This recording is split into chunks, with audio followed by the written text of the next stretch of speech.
Welcome to the entire history of Aeon's End. One of my favorite board games. This is Room and Board. I'm Chris. I'm Zach. And this was your number one game of all time. Number two game of all time. Number two game of all time. Number two game of all time. I think it's a lie. It's really his number one game of all time. If time played, number one. Yeah. Amount spent on it, number one. Yeah. Aeon's End is a co-op, deck building boss battler. Yeah.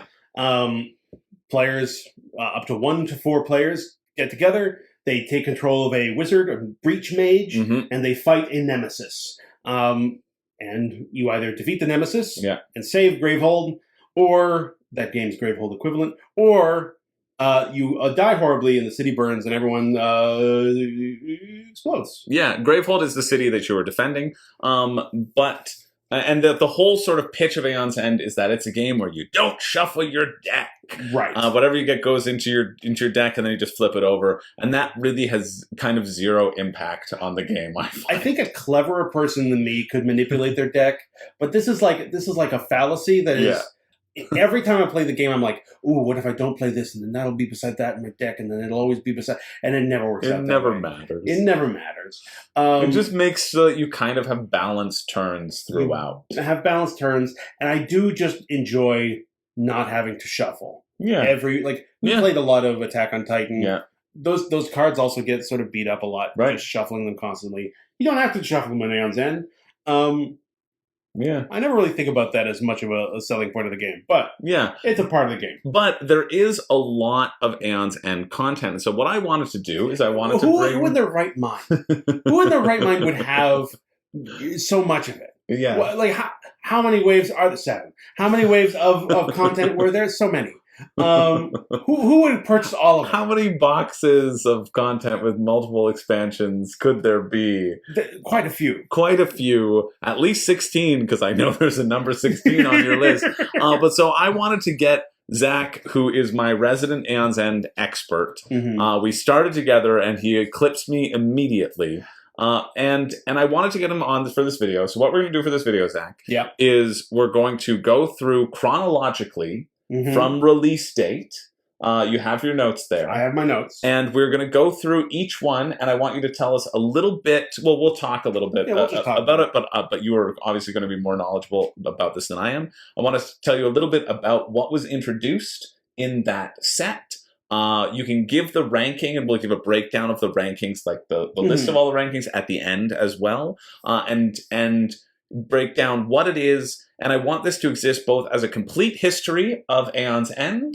You need to give me the historical impact of all the cards, and it can work as like a buying guide, because I find with games that have so much content, it's often very off-putting. And so I find it very hard to recommend this game, because you're like, oh, well, you got to do this, you got to do this, you got to do this. So hopefully this video can exist as that reference point for people who want to jump into Aeon's End, who are completionists, who are worried about getting every single expansion that exists. I mean, I think there's also just sort of like that little collector that I think lives in most board gamers' hearts.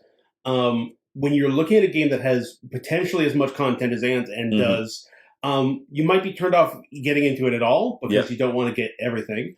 And you might feel like the choice you've made about the product you have purchased, whatever big box set of Aeon's End you get, like there's the fear of doubt that you've gotten the bad one. This is the one that sucks. Or like you've sat down, you've played on Aeon's End, and maybe you haven't loved it as much as I have, and you felt that, was this the choice of box?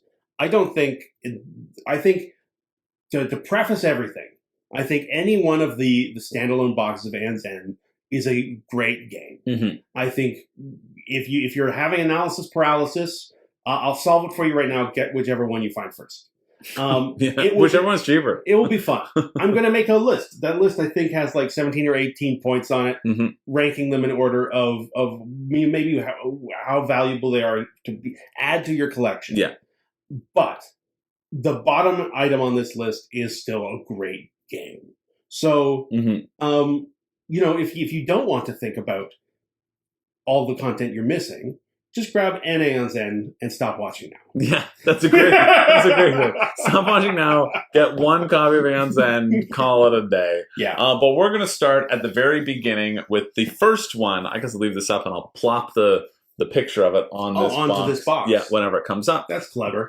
With the first one, which is Aeon's End, the Aeon's End. Yeah, it's called Aeon's End. It existed before there was any other content, so it was called Aeon's End. All Aeon's End sort of release waves of content came out with a big box game. Yep. And a number of small little expansions. Okay. So we're going to go through this wave by wave. Yep. Which means we're talking about one big box and a number of little expansions per wave. Yep. In general, my feeling is if you have a big box, any of the big boxes, all of the little expansions are super valuable. If I was to just, if I could go back in time, and recollect everything, I would prioritize the little boxes over the big boxes. Right. Something you get in all of the big boxes are dials for Gravehold and for the big boss. You get all of the basic cards that start in everybody's hands. You get all of the dividers to keep everything organized. You get all of the tokens. And every time you get another big box, you're going to get a repeat of all of that stuff. Right. So, which you have gone through so many times. I could fill a box with just the extra starter cards. Yeah. I know we have so many different stacks of different art on like the starting sparks or whatever. They all do the same thing. Yeah. Do I need all of that? No. I've thrown a lot of it. Just to have what is necessary to play the game. But like doubling up on all that stuff is a bit of a waste, I feel. So we're going to start with Aeon's End, the original. Yeah. Do you have release dates for these, or I can look them up on the fly? I'll look them up on the fly. I don't. I pulled a bunch of stuff off of wikis. Yeah. But I think it was 2016 or 18. I'm double checking right now. 2016 was the first Aeon's End. Cool. And I believe it's had a second edition, like a reprinting, that has updated a lot of the like look of it and some of the rules as well. I don't think anything big, but just sort of like bringing everything in line with the later Aeon's End content that has come up since. It's a good game. It's like a really good game, good box game. Nothing wrong with Aeon's End. Where does it rank? I'm putting it down at 16 on my list. And out of how many? Out of like 18? A lot. Out of a few? Out of 18. 18. Yeah. Out of 18. I'm putting it down at 16. There's a couple reasons for this. All of the content, like it started Aeon's End, it inspired the production of all the other waves. Yeah. It is the simplest version of this game. Of course. The bosses, not the most fun to play against. They're also not the hardest. Right. Right? The mages that you get to play with have pretty simple standard abilities. There's one that like, you get to heal Gravehold a little bit. There's one, you get to heal other players a little bit. Nothing is super complicated. All of the spells and things that you put into the store to build up the supply. In Aeon's End, you're building a supply. You buy cards from the supply into your deck. You use that deck to fight the boss. All of those cards are serviceable. They do their job. None of them are super exciting. There's no like really complicated mechanics going on. It is just sort of an all right game, right? They do a lot more complicated, interesting stuff later on. Yeah. So Aeon's End is going at 16. The contradictory thing about this is the little mini packs. Oh, we're not getting there just yet. Oh, okay. The confusing thing about this is the more Aeon's End content you have, the more I think you want to add the original Aeon's End to it. Because it is so middle of the road. Right. Once you start adding all of the zany characters and all the crazy spells and things from later on, it's nice to have that as a base. Adding the original cards from the original game mellows out your collection so much. Right. So the more Aeon's End you collect, ironically, it's at the bottom of my list. It would go up my list the more you have in your collection. So if you have 3 expansions, if you have three expansions, then maybe Aeon's End. Then maybe Aeon's End is the thing to add some balance. So it's not all crazy combo cards. That makes sense, right? But yeah, it's a solid game. If the only thing you grab is Aeon's End, grab it. The other thing to talk about, we're going to talk about this game for a little bit longer than the others. Yeah, of course. Well, it's the base, right? Yeah, it's the base. Yeah. Something that becomes a big part of Aeon's End as we go through all of the waves is the story. Right, it becomes more and more a narrative game as you go through. Right, there's a lore. There's lots of lore. Yeah. The games also start to later in release order, when you open the box, be set up already as like a little mini legacy, mini campaign game. Yeah. Right. Maybe not mini legacy, mini campaign game. Right. There's an order in which you play the bad guys. There's an order in which you unlock and open envelopes with new mages in them. The original Aeon's End doesn't have that, right? It doesn't have a lot of story in it. Yeah. All of the mages and things do have a ton of lore written on the back that I've never bothered to read. Me neither. Right? Don't care. All of that becomes really important to later story stuff, right? Like the core characters. The core right, characters. If you are interested in the story, right. If you're because they're talking about like Brana and like even when we were doing Legacy. There are characters who are apprentice mages in the original game. Right. Who are children. Right. And in Legacy of Gravehold, which we'll talk about much later, they are 80-year-old grandmaster wizards. And like seeing their growth throughout their life is interesting. A character you will recognize, Chris. Zaxos. Yeah. We met him in the Legacy. We met him in Legacy. He's a little baby. He's a little baby. He's like a 20-year-old in the original. In the Gravehold. Yeah. So if you want to trace the Orochimaru life story of Zaxos going through these games, do you know who Orochimaru is? No. All right, don't worry about it. It's a Naruto thing. If you really want to get into the story of the game, maybe you do want to play these in order. I have never been interested in the story of Aeon's End, really. Even when we were doing the Legacy, it was like kind of, who cares? Right. I just sort of skimmed past it to get to the good, chunky mechanics. Yeah. So my whole list from now on is going to be ignoring the fact that there is story stuff going on. Yes, but it is good to highlight and good to flag. I should flag it, right? Having played the original Aeon's End is going to give you lots of payoff and Easter eggs later down the road. Right. Cool. Now, the original Aeon's End came out with 2 mini expansions with it. They are the worst 2 mini expansions. Okay, they're 17 and 18. They're the worst mini expansions. They're not the worst. I see what you're saying. They're not the lowest on my list. Gotcha. First, there's the Depths. Depths, I just thought was really uninteresting. It's got kind of boring characters. Yeah. The Nemesis. There's one Nemesis in the Depths. It's just a little overcomplicated, and it isn't as fun as that. It doesn't pay off that complication. Yeah. I think it's pretty awful. As far as all of the Aeon's End content being good, I think it's the least important thing you will ever want to add to your collection. I've put it at 17. Okay. The Nameless is another little mini expansion. I've played against the Nameless. Yeah. I think I fought him. Yeah, I think you have as well. We played against so much of this stuff. Yeah. But the Nameless mini expansion is pretty good. It's got. I remembered because his name stood out to me. Yeah, it's got 2 Nemesises in it. It's only got 1 Breach Mage in it. It's much better than the Depths, but it's not great.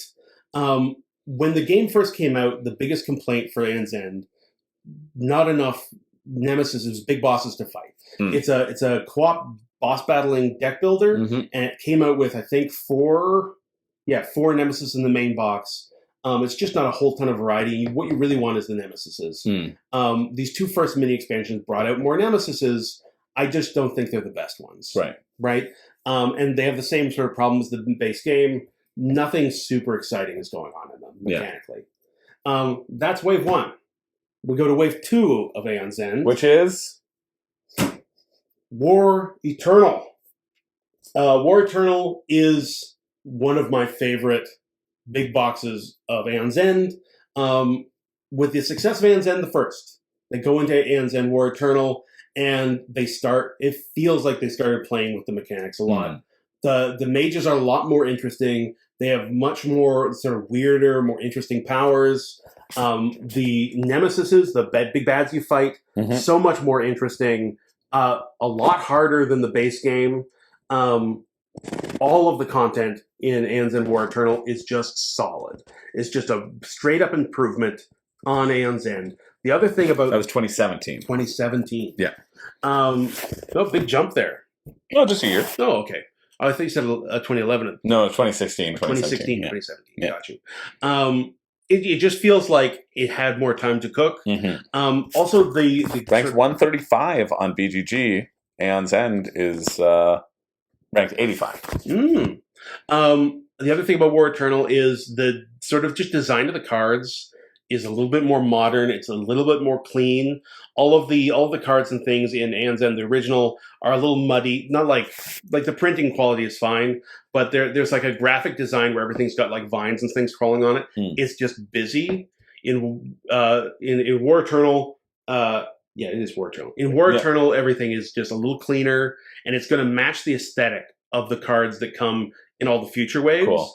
So if you get Aeon's End, it also looks like the odd man out. Like you'll play the Nemesis, and it just looks like it didn't have the same graphic designer, maybe. Right. And so War Eternal, awesome. I'm putting it at number 9 on my list. Okay, it's very high up. And for being early content out of all of this, I think that's pretty impressive. Yeah. It doesn't introduce a ton of new mechanics. Yeah. Right? It's just doing more interesting things than the mechanics that were established in the first game, right? The cards are like a little bit more pushing the envelope. A little bit more pushing it hasn't introduced a bunch of new keywords. Yeah. There aren't new mechanics that span over multiple creatures. It's just doing more interesting stuff. Yeah. Got you. It's also the game that introduced differing amounts of breaches on mages. So if you've ever played Aeon's End, you start with a breach mage and you have 4 breaches, and you can place spells in those breaches and then cast spells out of those breaches. Yeah. War Eternal starts to play around with, hey, this character's got a special breach. Hey, this character's only got 1 breach. Yeah. Hey, this character, what have you. And it's really like, hey, how much can they play with these mechanics that were fun in Aeon's End, but like how far can they be pushed in different directions? Right. Starting to do really cool stuff. It came out with 2 mini expansions. The Void, I didn't give a number. You didn't give a number? Well, you got to give a number on the fly.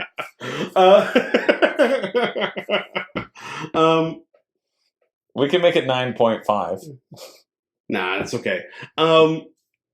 It came out with 2 mini expansions. First one of those is the Void, and the second one of those is the Outer Dark. I'm going to put them both at 5 on my list. They're both quite good. And that's just because you forgot to give the Void. I forgot to give the Void a space on my list, but that's okay. I think both of these little mini expansions are awesome. Yeah. If you have other Aeon's End content, go ahead and try to slip that stuff in. Yeah. The Void adds I think it's link spells, which are just spells that link together, and when you place them out, when you chain them together. Yeah. Which really starts to explode out the different combos you can do with different mages later on. Yeah. And my favorite characters this early in the game so far, I think, were in the Outer Dark. The Nemesis in Outer Dark, I think, are a little bit too mechanics heavy. Yeah. But the mages in there are really fun. Cool. Good little expansions to add to. Sweet. Next in line, we go to wave 3, and this is Aeon's End Legacy, Chris. Hey, I've played through all of that. Wow. Yeah. What do you think of Aeon's End Legacy? I loved it. Like, Aeon's End Legacy was the thing that made me really like the system. It should be noted, and I say this whenever we talk about it, we played it wrong. We played it on ultra hard mode. Essentially, in Aeon's End, you're going to be having the things you have to overcome are either minions. They have a health point. You shoot them dead. You kill them, or you're dealing health to the main boss. Or there are these like challenge cards, and oftentimes you need to buy those challenge cards off. And if you don't do it in a certain number of turns, then they explode and a bad thing happens. How we played it in Legacy of Gravehold, or the first Aeon's End Legacy, was the super hard ultra mode. We missed that they only trigger once. We triggered them every single time. So the Nemesis comes up and we'd remove a counter and we'd trigger the bad effect. And so we were like, how is this happening? Like, how is this game so hard? We still won like 50% of our games, which on that mode feels extraordinary to me. I mean, this touches on one of the things I really like about Aeon's End, is there are so many ways that you can, it's a co-op game, it's not competitive, this isn't Yu-Gi-Oh! or Magic the Gathering. Yeah.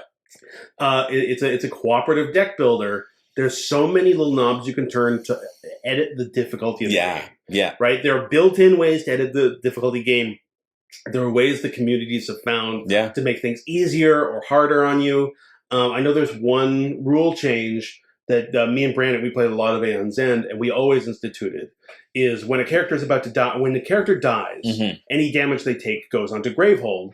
And according to the rules, that damage has to be doubled and then dealt to Gravehold. Right. And so a lot of the time, you get hit for 3 damage. That's 6 damage to Gravehold. Gravehold only starts with like 20 health. Yeah. That you almost always just killed Gravehold right away.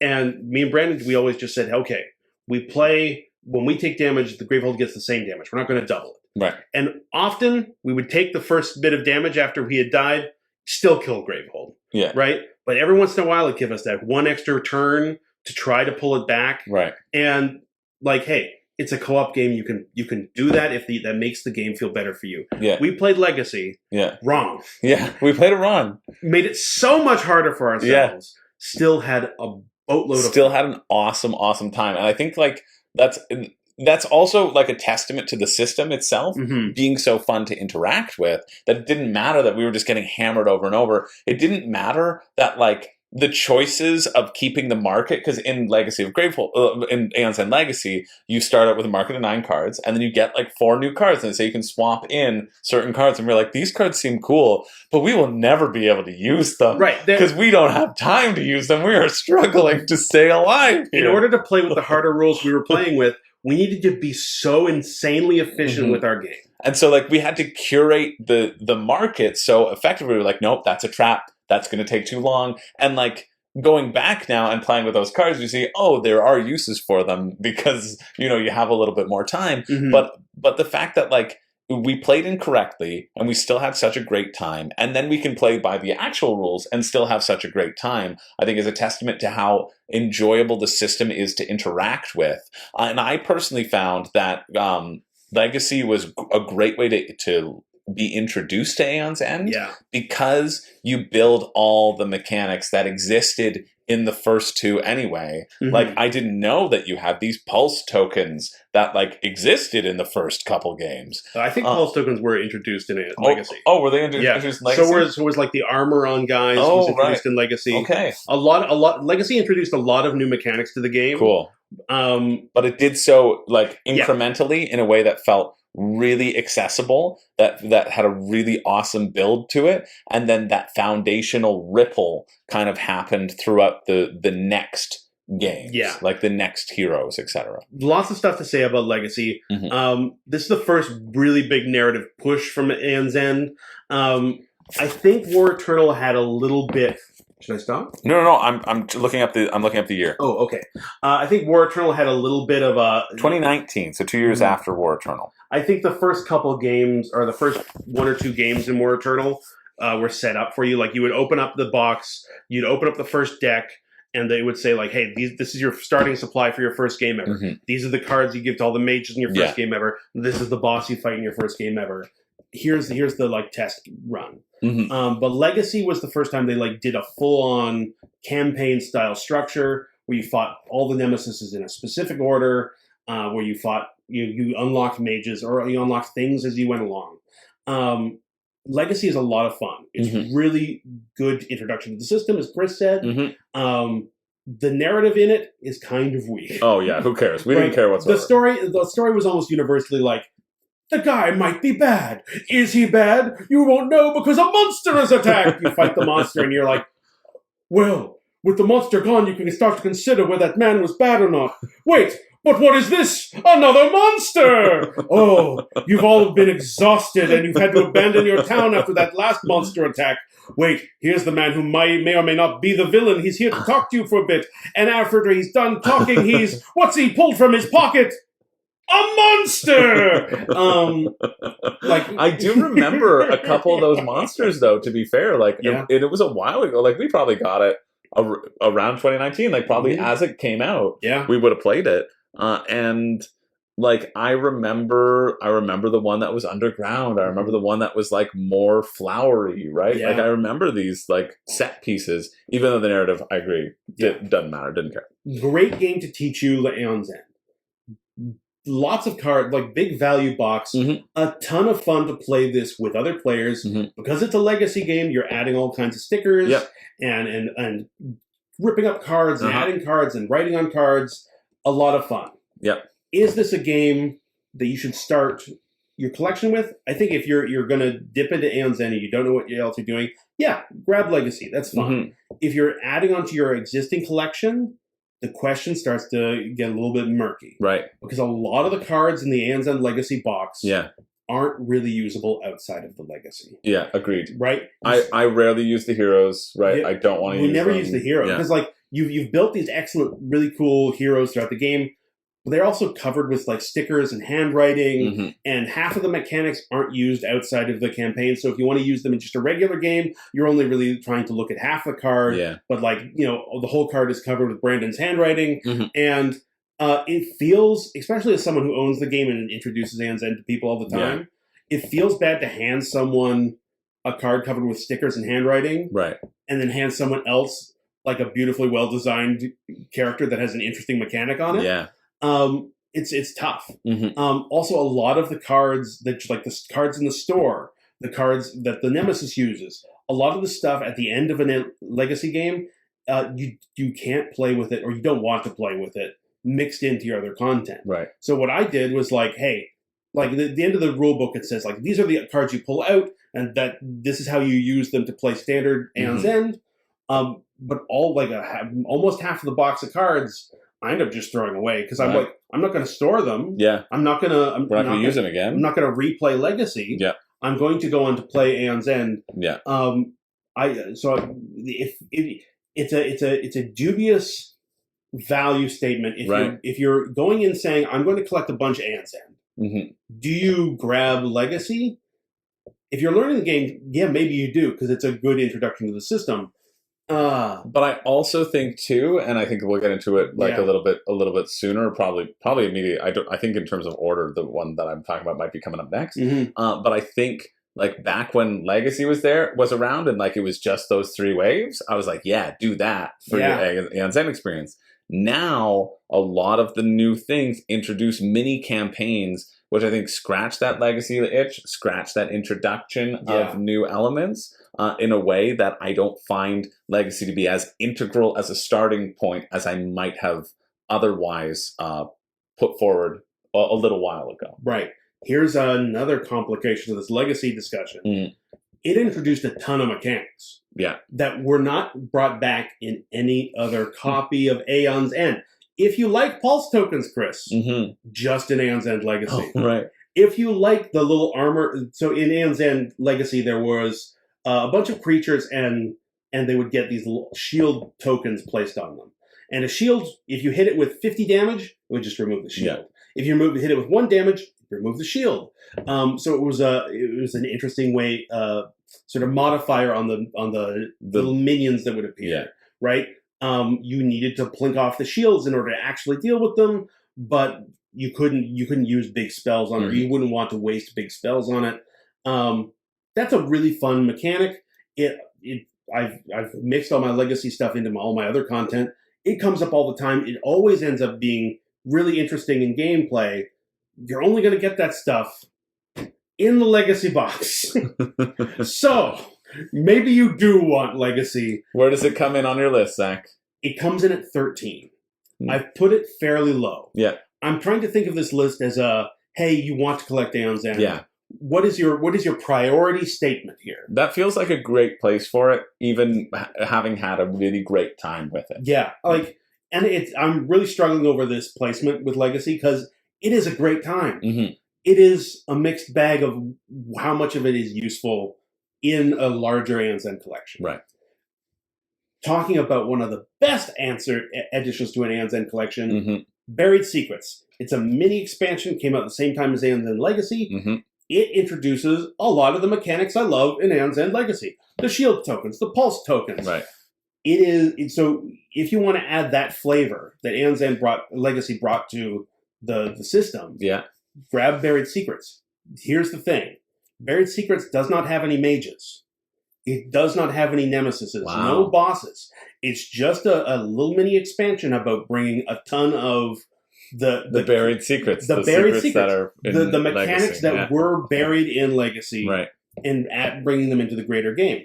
if you want to get both Legacy and Buried Secrets, you can, because there's no overlap in the cards, right? Yeah. But if you want to get at those mechanics without getting into a giant box Legacy game and working through all of the content there, Buried Secrets is like real high on my list. Yeah. Right. It's number 4 on my list. Wow. Right.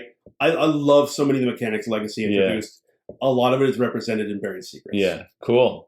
That's a great. Yeah. Especially that Buried Secrets exists. Yeah. Legacy is being at 13 is a good spot. I agree. Yeah. Moving on to the 4th wave. Okay. This is a big wow! Oh, it's amazing you can do this with the power of edit. Yeah. But you don't edit anything, and it's just the same. Well, Gravehold's box is so much bigger too, like because it's a wide box. It'll just fit in the small thing. Yeah. Sorry, we're going to wave 4. Wave 4 came out with a game called The New Age, which is this actual box. Look at it move! Oh wow! So nothing did change when we had that conversation. I thought it was this one when you were talking. That's very funny. A New Age. New Age came out. Let me see, but keep talking about it. Yeah. A New Age is my favorite big box expansion for Aeon's End. Also came out 2019. Cool. Same year as Legacy. Probably on the opposite sides of the same year. New Age does everything I ever wanted Aeon's End to do. It introduced a ton of cool new mechanics and a new way to play the game called the Expedition System. Yeah. Okay. A little bit of story thing before we get into the Expedition System. Yeah. The story, the meta plot of Aeon's End hasn't really done anything since the beginning, right? The first game, you're defending Gravehold. The second game, War of Eternal, you're still defending Gravehold. You know what I think the story is for Aeon's End is much like? What? It's like the story in Fortnite. Sort of. It very much is. Kind of exists. It kind of There's exists. a theme for the season. You can engage with it, or you can just play the game. The big narrative thing that happens in the Legacy box is Gravehold's destroyed. Yeah. Spoilers. Gravehold disappears. It's gone. The city, you do not defend it. Yeah. But you still need something to defend with your health counter, so right. it's called something else. Starting with a New Age, we come into the brand new age where there is no city to defend. You're all thrust out into the wilderness, and I think you're defending a place called New Gravehold. But that's where this expedition system comes in. Yeah. The idea is all the mages in the story have gone out and they're exploring the wilderness looking for new safe places to live. Right?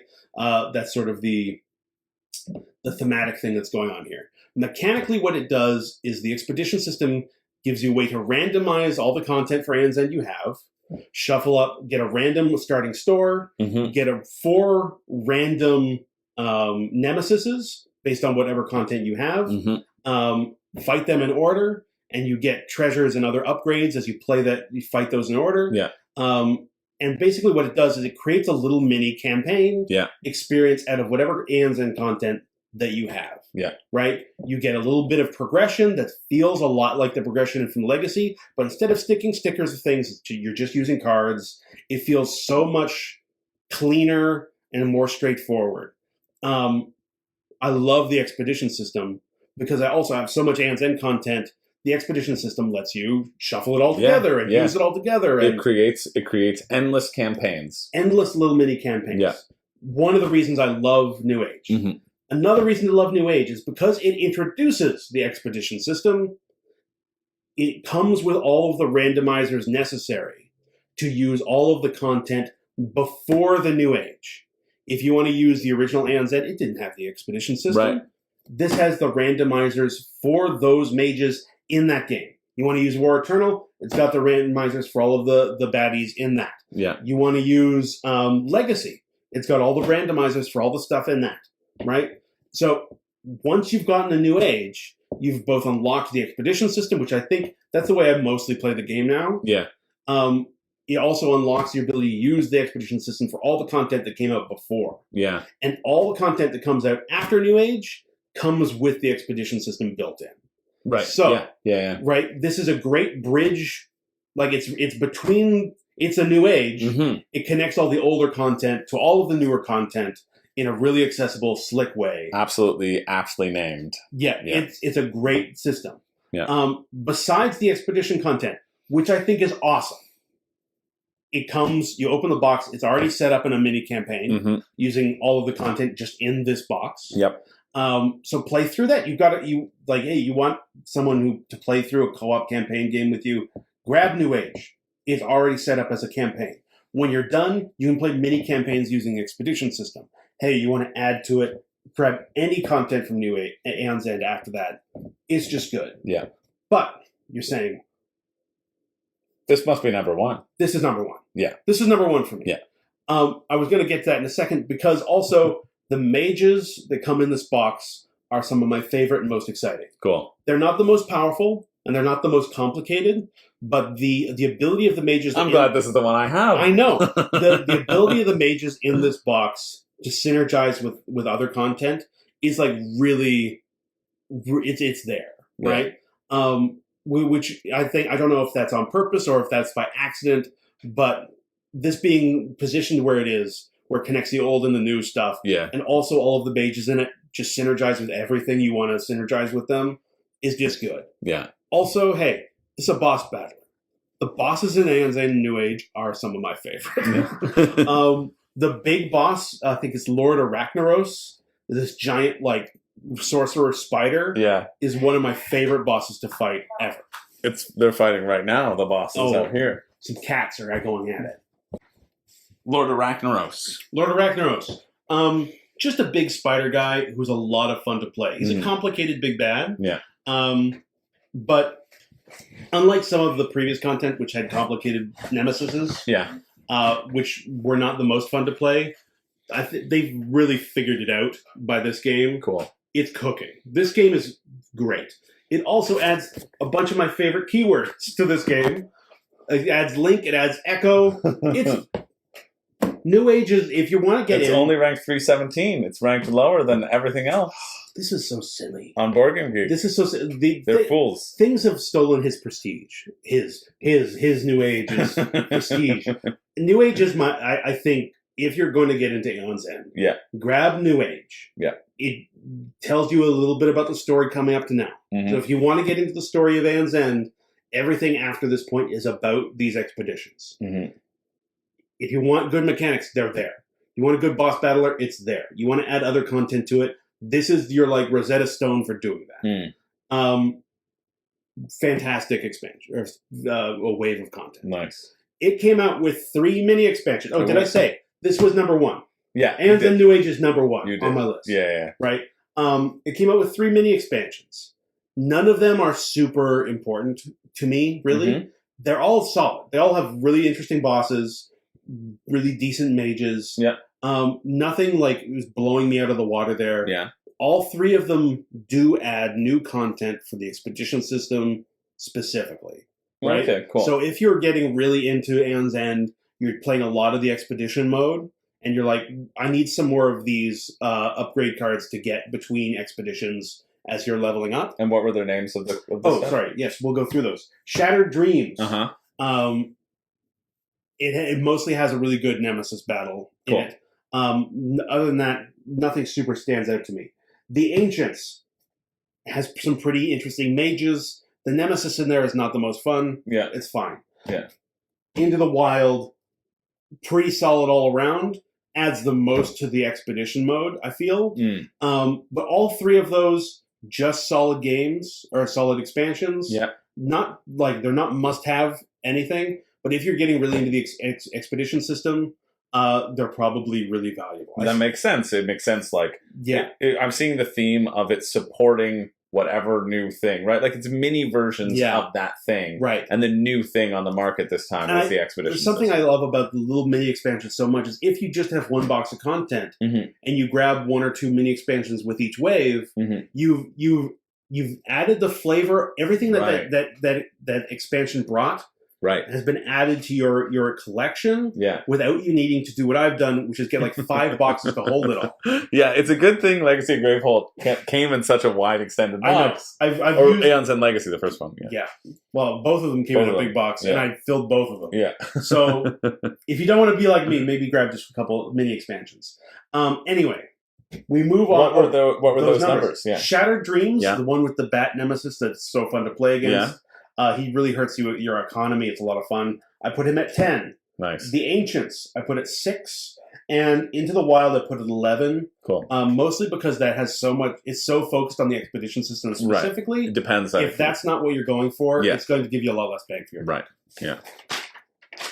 Wave 5. How many waves of content did this game have, Chris? 3 more at least. Oh man, this is Outcasts. Which I have in this box. Yeah, because he's combined it into this box. Aeon's and Outcast is the only big box expansion that I do not own. I don't know why I didn't buy it. Because you had bought everything before and you decided, okay, maybe I can take a break. Some foolish part of me, some ill-advised little section of my brain said, Zach, you must stop.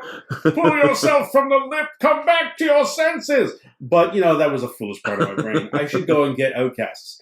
I have Outcasts. You don't need it. We can play it. Yeah, it's true. Together. This is probably why I also didn't get it. Yeah. When are we going to play it, Chris? If we can play it after this video. We probably should have played it before this video. If we play it after this video, we can film a quick re-up, but we can... for the reason that I haven't played it, I'm not going to put it on my list. Yeah, I'm not going to rank it. Yeah. But I'm going to say what my research on the internet has told me. Yeah. Okay? Because I also haven't played it. Yeah. Yeah. Aeons and Outcasts, I believe, is the game that tries to do away with defending a city. So instead of defending Gravehold or New Gravehold, you're defending a guy. And the guy is walking through the wilderness and you're trying to defend him as he goes. And can do stuff. How does this change the mechanics of the game? The guy you're defending has different abilities that they can use independent of all the mages, right? So all the mages can work together to try to charge up your guy. Right. That was 2020. Is when that came out. To charge up your guy, to get your guy to do actions on your behalf, right? Interesting. Because Astronauts was 2023, and in Astronauts, that was my first introduction. And there's the locations that do things, and to the locations that do things, and I think that's where that's probably a bridge there. Yeah. I've heard some mixed things about using that system online. I haven't played it, so I can't really speak to it. Yeah. But that's a change that has happened in Outcasts. And Outcast is an expansion, like you need specifically still. Outcast is a standalone game, just like New Age. Oh, I thought you needed. Past and future. We haven't gotten there. You needed either New Age or Outcast to play. That's what I'm getting confused with. Yeah. But anyway, so it's made this sort of twist to the system. But everything has been a standalone game thus far, right? Like other than the little box, other than the little box, War Eternal, Legacy, this Outcast, standalone game, anything with that big box. The other thing that I know people say about Outcasts is there are a lot of really interesting mages that work together and only work together, right? You'll have like 2 mages. Like one makes allies draw cards and one makes allies cast spells. Right. And like really they don't do anything when they're alone. But if you have a player playing one and a player playing the other, then you're cooking. Then all of a sudden they're cooking like crazy. Yeah. The downside about that is if you're using one, you're probably going to want to use both mages, right? So like maybe a little bit less flexible content to add into other content. Yeah. I haven't really heard anything about the mechanics in this box because I haven't played this box. Yeah. That's what I know about Outcasts. Fair enough. I haven't ranked it. But do you know what I did buy? What? Taking my own advice. The little... When the Outcast came out, I bought both of the mini expansions. Nice. And they're good. So Outcast is probably good. What are the mini expansions called, Zach? I got Return to Gravehold.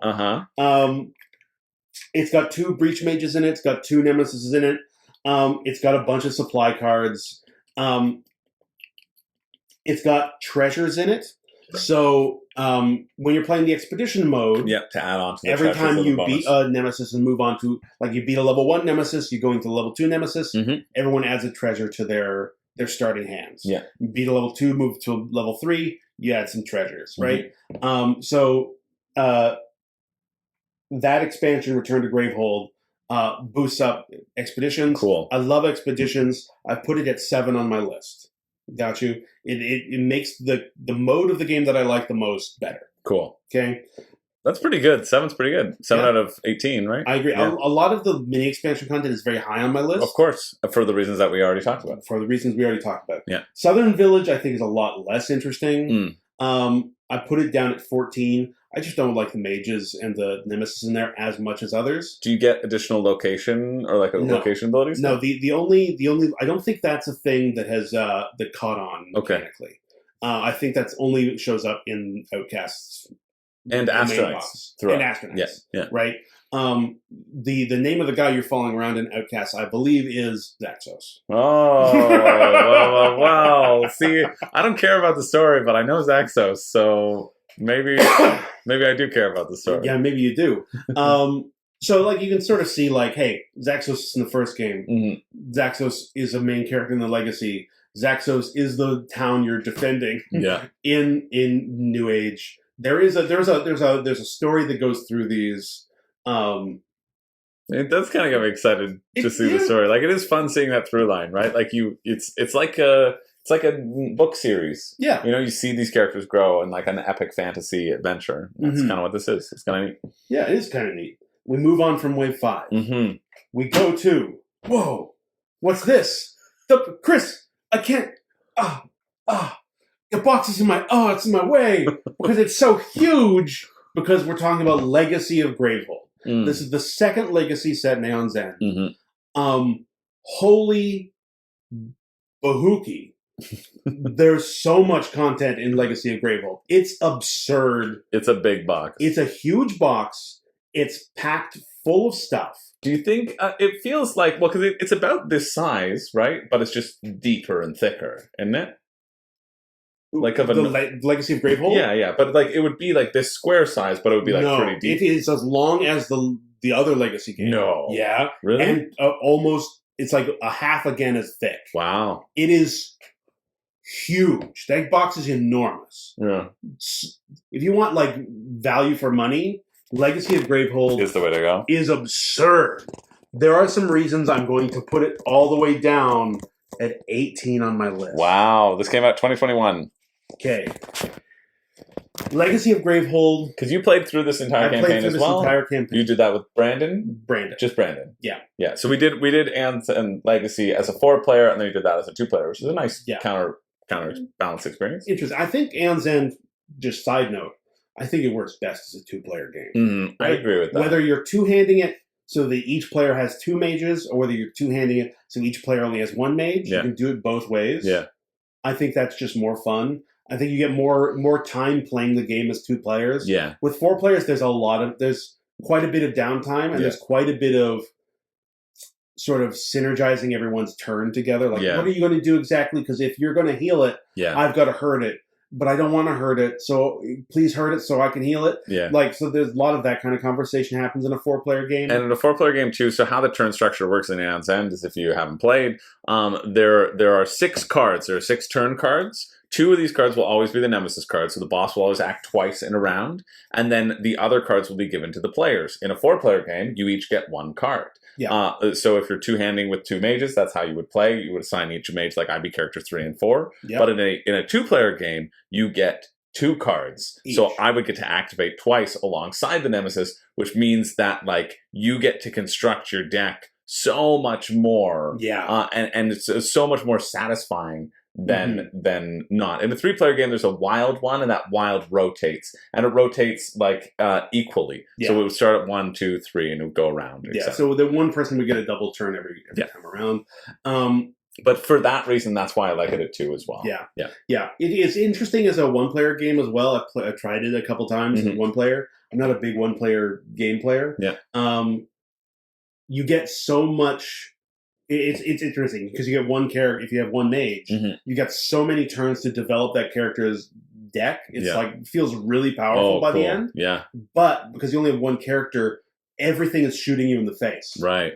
And so like it feels strangely really good, but also strangely really bad at the same time. Cool. It's interesting, and you can one-hand it playing multiple mages, and that can even that out. Yeah. Cool. But anyway, back to Legacy of Gravehold. Yeah, the worst of the worst. Is it? It's tough. Here's the thing about Legacy of Gravehold. They learned everything, all the lessons that were taught in Aeon's End Legacy, they learned them in Legacy of Gravehold. Instead of everybody building their own character, this box has, how many, this it'll say here, 21 mages. Wow. 21 mages. That's insane. All of those mages have come up before in Aeon's End games. Hey, you saw an apprentice in Aeon's End, right, and you saw them as an adult in New Age. Mm-hmm. They're an old lady now in Aeon's End Legacy of Gravehold, etc. All of the characters, you get a second version of them, pretty much in Legacy of Gravehold. They're all like designed. They're all really interesting. They all have specific mechanics. And they all have some legacy aspects to them, right? You will be sticking some stickers with special abilities on them, just a lot less than in the first one, right? They feel so much more usable as in game, in just sort of standard games after the legacy, than the completely scrawled over ones that we played in Legacy, right? And they're designed characters, right? Yeah. So they just feel better to begin with. Here's the problem. There's 21 mages in this game. And a lot of them, because they're versions of mages that have appeared elsewhere in the games, they're not super special, right? Oh, you have the young version of this person that's really good at dealing damage spells. Right. Well, here's an older version, and they have a different mechanic for dealing damage spells. Right. But it's still really similar. Yeah. Right? It feels maybe a little less special. Did I say it was 2021? 2021, yeah. Yeah, I did say that. Yeah. Okay. It feels a little less special. The story in Legacy of Gravehold is also assuming that you've played all the content up to now and have been invested specifically in the story aspect of the game. Right? Oh, we're going to pay, like, they designed Legacy Gravehold to play off the lore that has been written on the back of every card since the beginning. Yeah. And there's a ton of text. There's more text in Legacy of Gravehold than in Legacy by far. Oh, yeah. There's so much more story. I remember you saying that. There's so many characters. There's 21 characters, and they're all characterized. Right. Right? And they all talk to each other in the book, and they all make choices, and you make choices for them and things like that. It's a lot of story. I was not interested in it playing the Legacy. Right. I've said it before. I'm not super invested in the story of Aeon's End. I'm more interested in the mechanics. Mm-hmm. Mechanics of Legacy of Gravehold, hot fire. Yeah. They're so good. The story, there's so much of it. Yeah. And I was rolling my eyes almost the whole time. Yeah, and I remember Brandon was saying a similar thing too, right? You two were pretty aligned in that. We got to a point where we were like, okay, this is the part where we read the story stuff, and I would like skim it looking for the choices, and also the like skim. Okay, yeah, no, you add that card to that deck. Skim. Okay, no, yeah, we shuffle that in there. Skim. We open pack 4, right? Yeah. And like, there's some people that are going to be really into the story of Legacy of Gravehold. Is someone who's just getting into Aeon's End going to be really into the story of Legacy of Gravehold? Probably not, because it's all that they're not mystery. going to have any connection to any of the characters. Yeah. They're not going to have any connection. They don't remember playing Legacy and losing Gravehold, so do they care about that whole plot line in Legacy of Gravehold? They didn't follow around Zaxos as in the Outcast mode of Outcasts. Yeah. So do they care about that whole storyline? Well, that's why it's number 18. You never followed Zaxos. I never followed Zaxos around, so I only know that Zaxos has been around, okay? We have a relationship with Zaxos. man. Legacy of Gravehold's all about like his children and how they're getting along. Yeah. And man. Anyway, there's like all kinds of this like little melodrama that did nothing for me. Right. Which could do so much for someone. Mm-hmm. But like I have a lot of experience with Aeon's End, and I've sort of skipped a lot of the like story content. Yeah. So maybe that's why Gravehold didn't land for me. Maybe. Yeah. Right? But like, if I think about someone getting into this game, I don't think any of that will land. That makes sense. Another thing that I did not like about Legacy of Gravehold is the premise of the game is there's New Gravehold and then a town in the woods.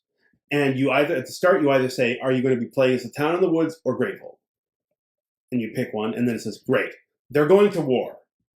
And the whole premise is you're prepping your side to go to war with the other side. Which is why there's 21 mages, because you're recruiting the mages on your side. To your side. Okay. And by the end of as you go through the game, you're sticking stickers of loyalty onto different ones. So like, oh, you failed to get Zaxos onto your side, so he's only going to work for the village. Right? And so you put a little village sticker on him or what have you. That's I was like super into the premise at the beginning. Oh, we're going to war. We're playing Game of Thrones with a cast of characters that have been established. Or like Fire Emblem style, Fire Emblem. Yeah. And when your characters die in a Nemesis battle, they're removed from the pool. Right. Like, you still have them. You're going to play them in other games. But in the Legacy, they're not in the war. They've died in the war. Right. And that was such an exciting premise to me. Yeah. Downside to the premise, the war never happens. Spoilers. There is no conflict between the characters that are in conflict in the game, because all of the battles are against nemesises, big monsters. Yeah. So every time there's like, you're reading about a story and it's like, oh, this character's trying to convince this other character that they're disenfranchised, and there's, oh, but a monster has showed up, we all have to fight it. Oh, okay, well, we're finished fighting the monster. Yeah. Well, let's go to the in true narrative legacy. Let's go to the lighthouse to try to get food to prepare for a potential siege. Yeah. On the way to a monster has showed up. Oh, we beat the monster, so we got the food. Everything's okay. Yeah. Oh, but we chose to go to the lighthouse instead of going to the cliffside village. Right. And the village was wiped out by monsters. And so you go through all of this, and you're like, at a certain point, the premise that a war is coming and you're preparing for the war and you're going to fight the war, you realize in the middle of the Legacy game about a war, the war is never happening. You're just going to fight monsters the whole time. Right. So I felt disappointed in even if I was starting to get setup. And then it was just, Even if I was starting to get drawn into the narrative of, oh, there's a war between all these characters, I could get invested in it. Yeah. It's not actually about the war. That's just sort of the initial premise, and it holds on. It's like, no, war's definitely coming. Yeah. All the way to the last fight, and you get to the last fight, and it's, a monster, who could have expected? Right? So that's a downside to this. Mm-hmm. There are so many cards in Legacy of Gravehold. They're all good to mix into the game, right? There's 21 Breach Mages. Yeah. Right? If you wanted to get a whole collection of box, Legacy Gravehold's got so much content. It's also one of the most expensive ones, though. Yeah. Like, it's like it's almost double most Aeon's End boxes. I think it is. I've bought every Aeon's End thing ever, and I think probably half of the stuff in my mix together is the Legacy of Gravehold content. Wow. Right? Like, so that speaks to its value for content, yeah. I can't say it's not worth it for what you get. Right. Interesting. Okay. I've put it at 18, the bottom of my list. Because I don't think I could recommend this to someone getting into it. Yeah. And unless you've really engaged with all the other content. Right. Is it going to really satisfy you having that, right? Yeah. And sometimes it's really cool. You get a version of a mage that is more fun than the older version of the mage. Yeah. But is that really going to hit for you if you didn't already like the older version? I will find too, whenever I come over and we play Aeon's End, and I get handed the stacks and stacks of Breach Mages that you have. Yeah. This is not an exaggeration. That's what it probably is. It's so many that they can't stack in the box without giving it a box. Yeah, you basically have a box full of Breach Mages. Yes. At this point. But if I get handed the characters, and I've been handed some that are similar to each other. Yeah. I've been you get analysis paralysis. And I kind of go, whatever. I'm never that excited by either version of them because they're kind of tweaked, and I'll often we usually deal out 2 or 3 and pick whichever mage you want, right? One of the big benefits to Aeon's End is a lot of the mages are so different. Mm-hmm. You'll have an empty suit of armor with a squirrel riding on its head, and a man who's got crystals growing out of his eyeballs, and another man who's got a whip. And a cowboy hat, desperately trying to fit into all the freak shows around him. And you're like, these all 3 look really interesting. Mm-hmm. But when you have, that's the guy with the whip. That's the guy with the whip standing in a slightly different position with 3 more laugh lines. Yeah. All of a sudden the excitement's a little blown out of and I definitely have felt that in terms of character choice, that you feel sort of almost overblown with choice. And I kind of go, Yeah, but there's just a bunch of duplicates here. Is the feeling that I get when I'm choosing, and that's not the feeling that I would. And like mechanically, a lot of them are wildly different. Yeah, but it doesn't stop the feeling that they are the same. Mm-hmm. The last thing, and we've talked a lot about Legacy of Gravehold, Mm-hmm. but I think we need to talk about it. Yeah. Another thing we need to talk about is in the sort of system, because it expects you to be building these two different groups of mages. Yeah. A lot of those mages have abilities that specifically work with other mages. They'll be like, hey, when you have completed your ability, John can complete his ability. And if no one is playing John, it kind of feels a little lackluster. Yeah. And if you have any other content, plus these 21 mages, and you're playing I think the best mode of Aeon's End, which is Expedition, where you get a random mage, what are the chances that someone else is going to have John? Yeah. Right? Even just in the content of Legacy of Gravehold, when you have 21 guys, right. And if you're playing it at the best 2-player count, I think it is, like, and just from a setup perspective too, when you have so much content, you reach a point of having too much content.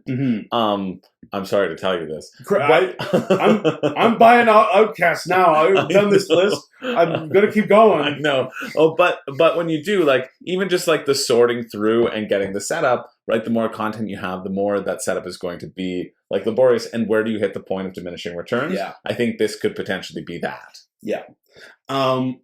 So those are my thoughts on Legacy of Gravehold. I think there weren't any extra minis with Legacy of Gravehold, were there? There were no minis in any of these. Yeah. No, like the mini expansion. There was. We're getting to that just now. Okay, great.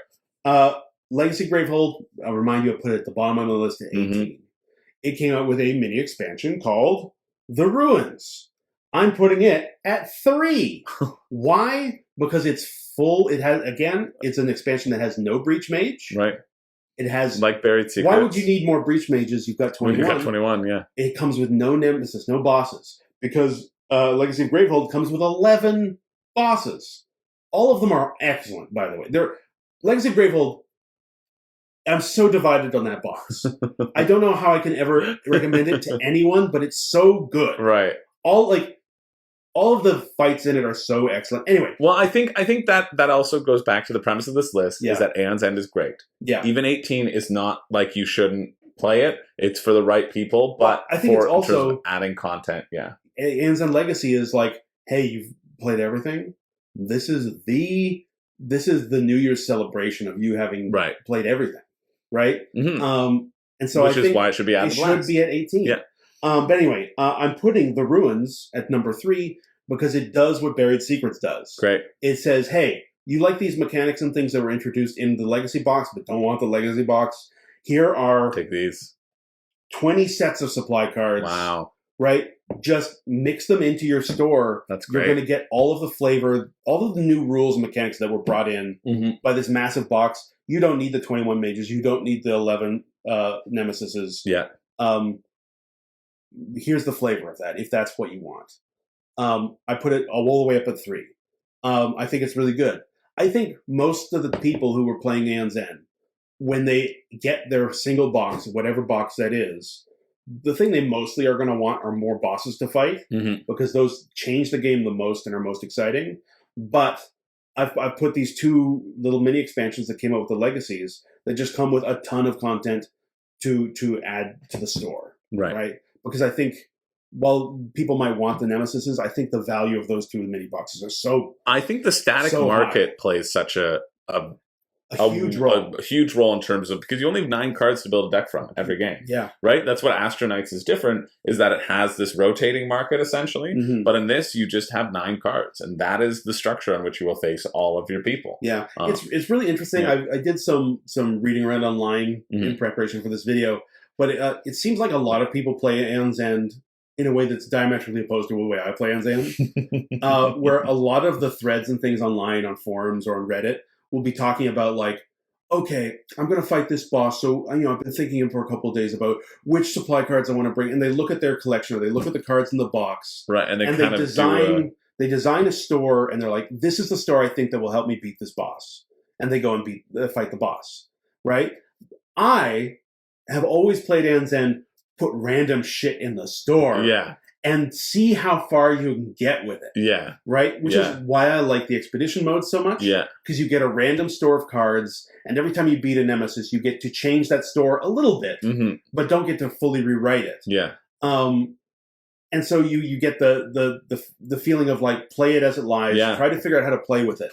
But that's what I like too. I agree. But I can see too, if you like deck construction, that almost feels more deck construction. Yeah, it really does. And again, you can edit your play experience and so much. Play it how you want. If you want to sit down and deck construct the perfect store, do it. Yeah, and see how quickly you can beat that nemesis because you've created the perfect combos, and then see if that works. When we played Astronauts, Astronauts is so special because it's got the random cards, and when you buy the top card, something random is underneath it. Yeah. I immediately, because in all Aeon's End boxes, they come with randomizers. Oh, you can just use the randomizers. You use the randomizers as that, and you can get the same experience, which is, I played a couple times.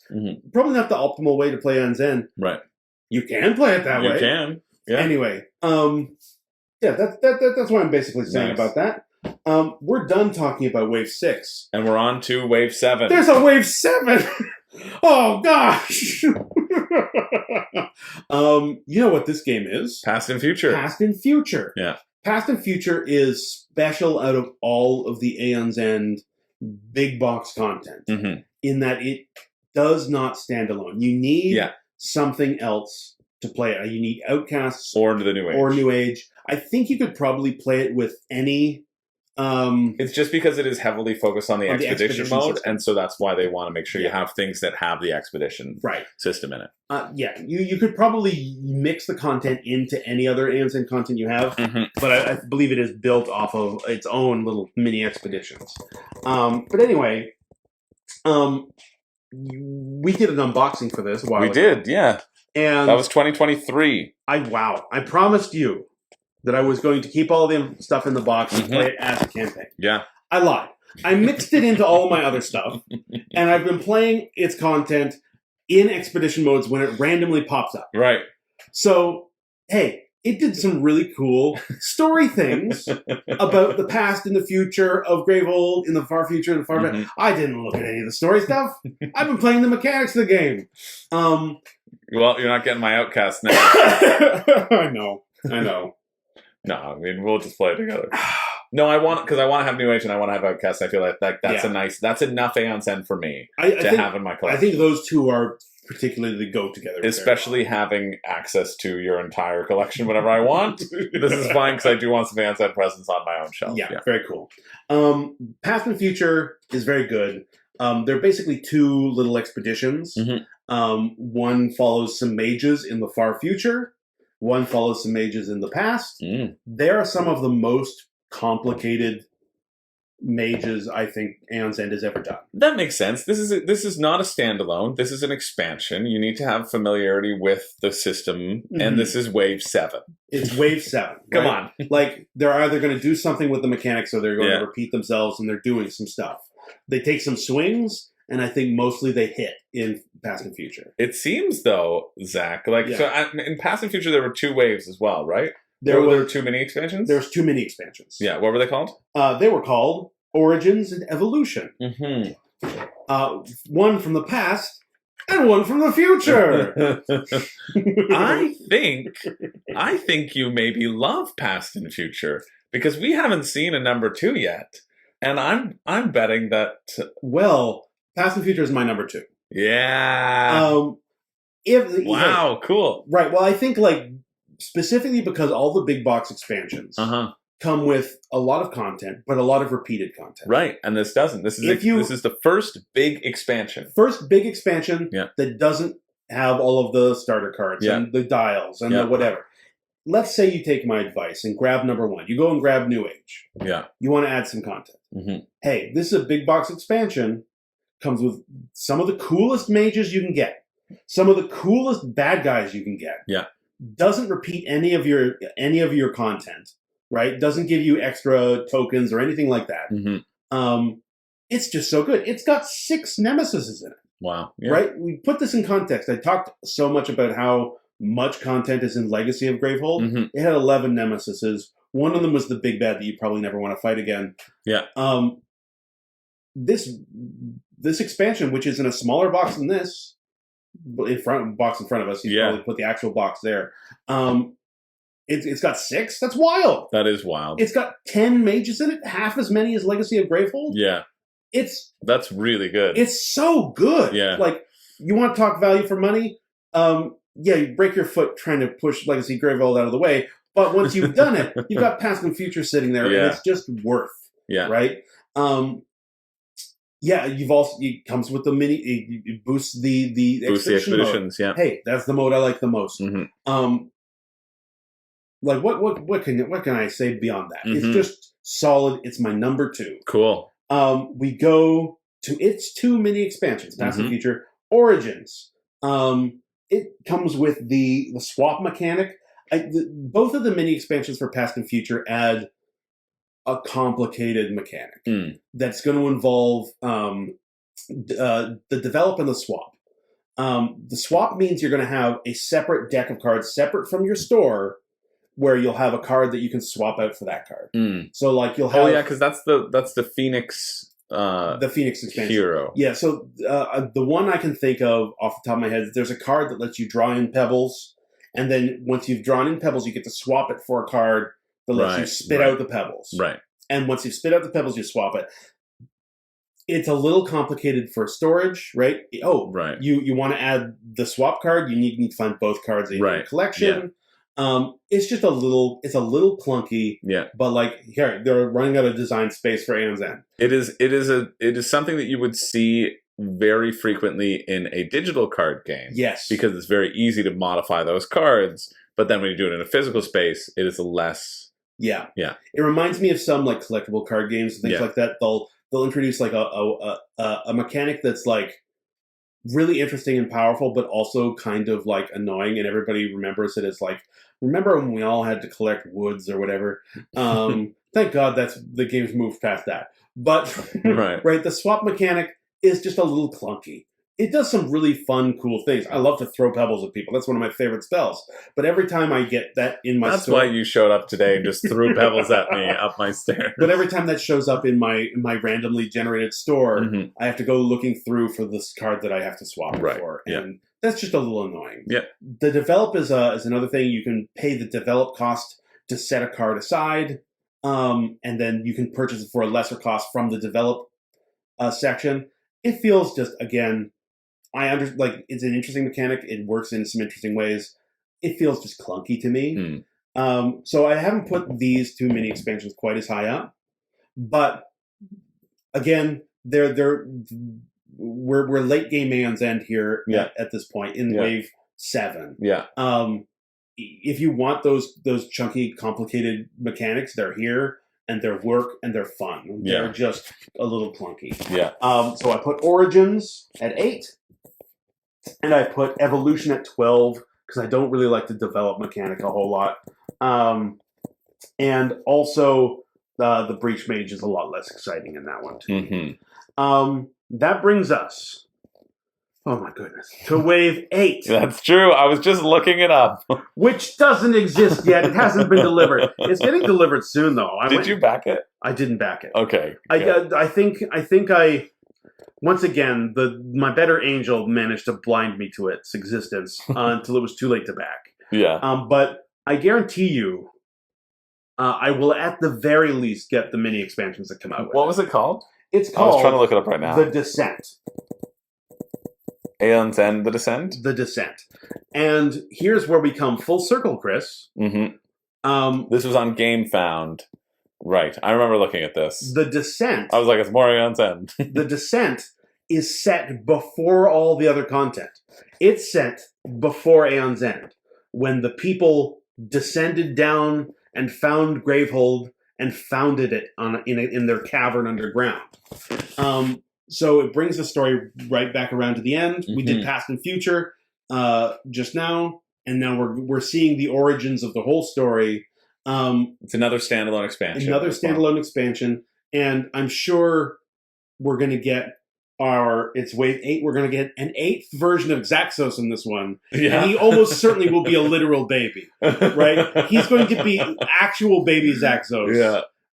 Finally, and we'll see his whole life beginning to end Or maybe Zaxxas will just be in a belly. Yeah. Mama Zos. Yeah, Mama Zos.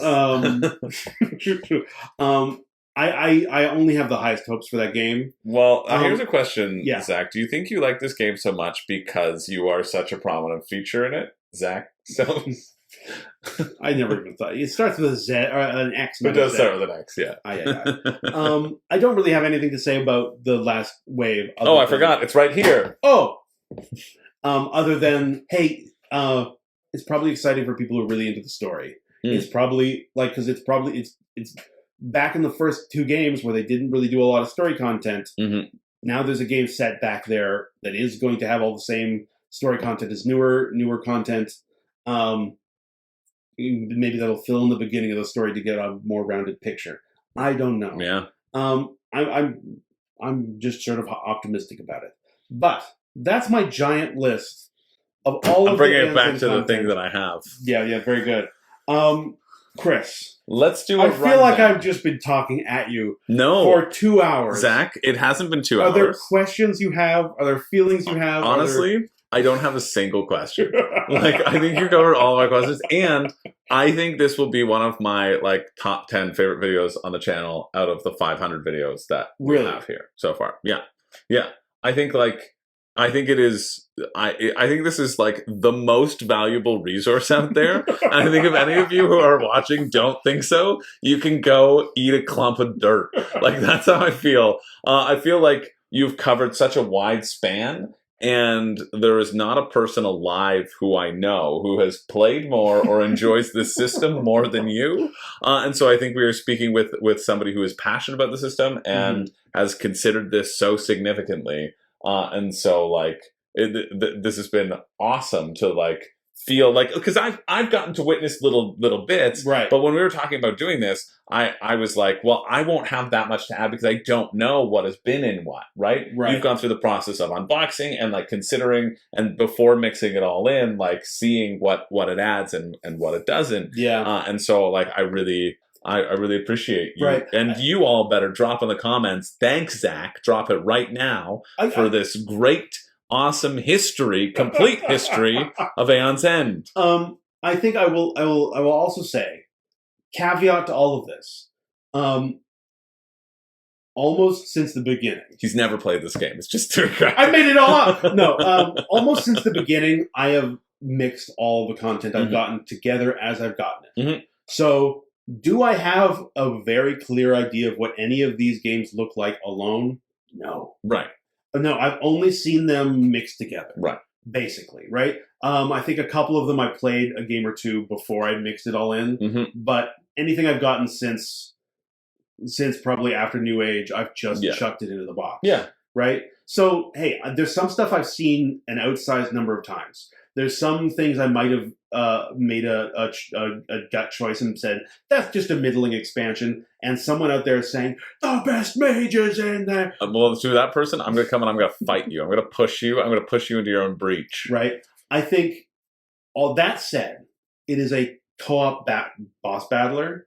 So I might not have made the best meta choices for what cards are the best or what makes. Oh, absolutely not.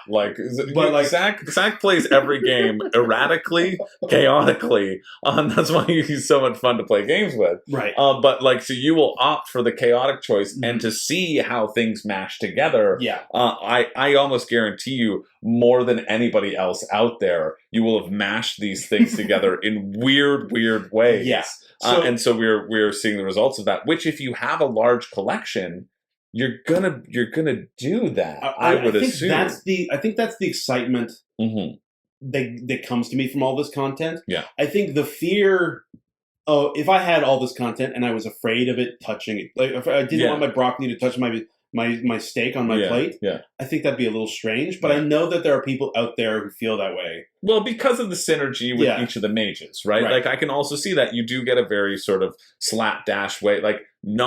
There's no world in which all of the mages have been synergistically tested with all the other mages, right? That's not how they operate. That's not how they operate with the system. They test the box. They make sure the box works well, and then they're like, kind of? Yeah, okay. Right. Good. And so I also know there's lots of cards that I feel like, or like expansions even, that I feel like, oh, that's kind of mid. But like in the context of, hey, this is the expansion for the New Age, and it works amazingly with all the other cards in the New Age. Right. I just might not have seen that. Yeah. So that might be an explanation for some weird choices on this list.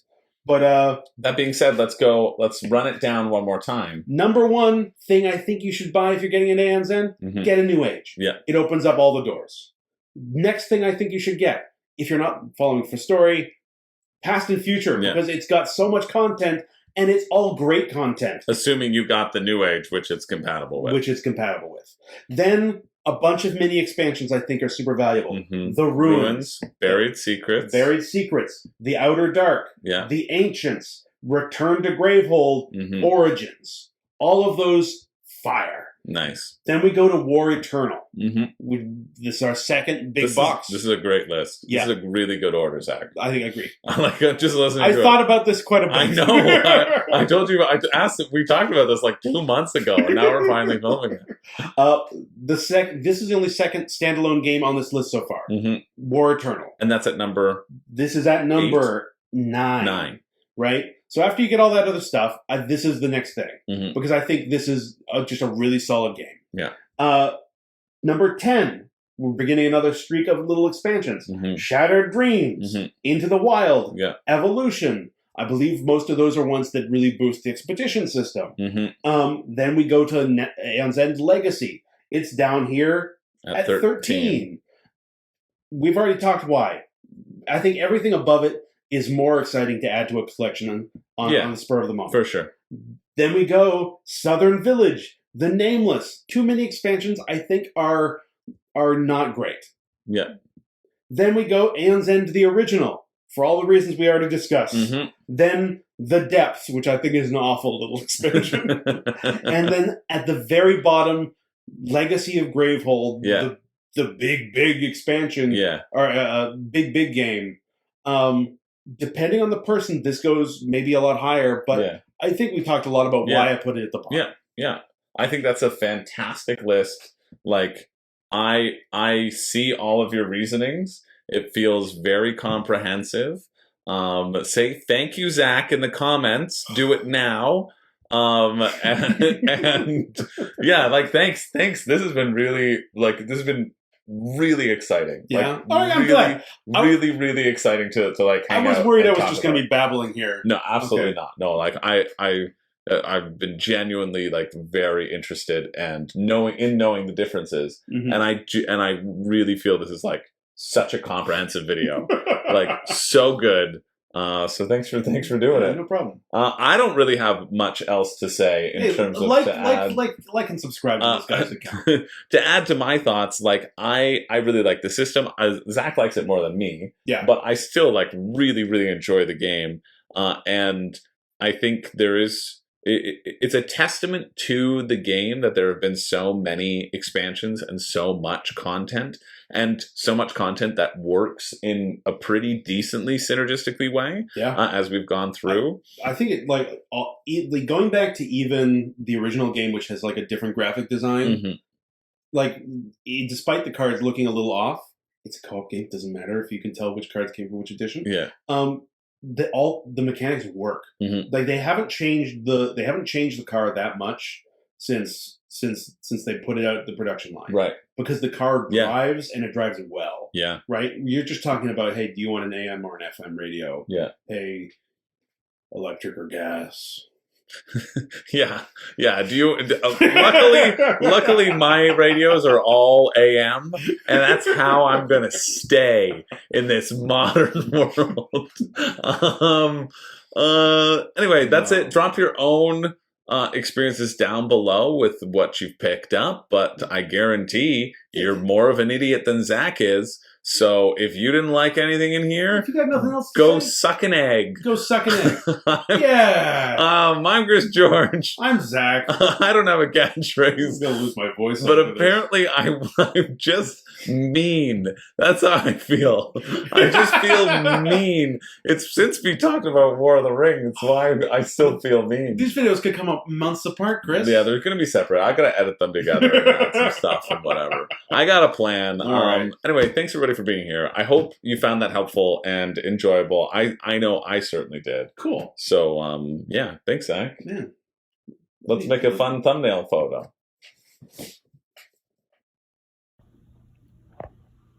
Okay, everybody. Hello. I just filmed a little video with Chris and it made me want to play some Aeon's End. So here I was about to set up some Aeon's End to play it with myself alone. And I thought, hey, I should probably show off my storage solution. So,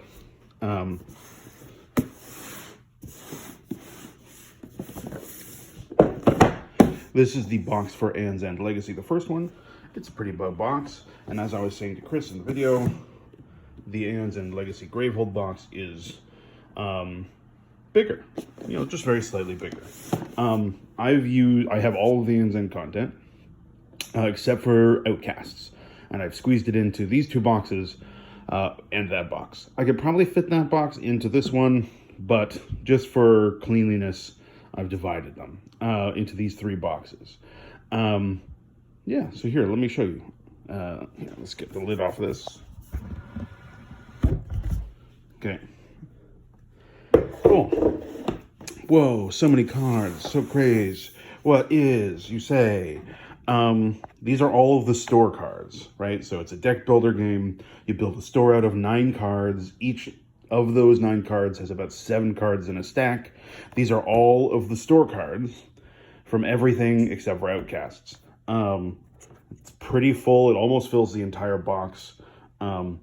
You only see a very small fraction of this every time you play an expedition. You get 3 random spells, 3 random gems, or 4 random spells, 3 random gems, 2 random relics. You can see I have it all sort of arranged by value. So hey, I need a 5-cost gem. It's over here.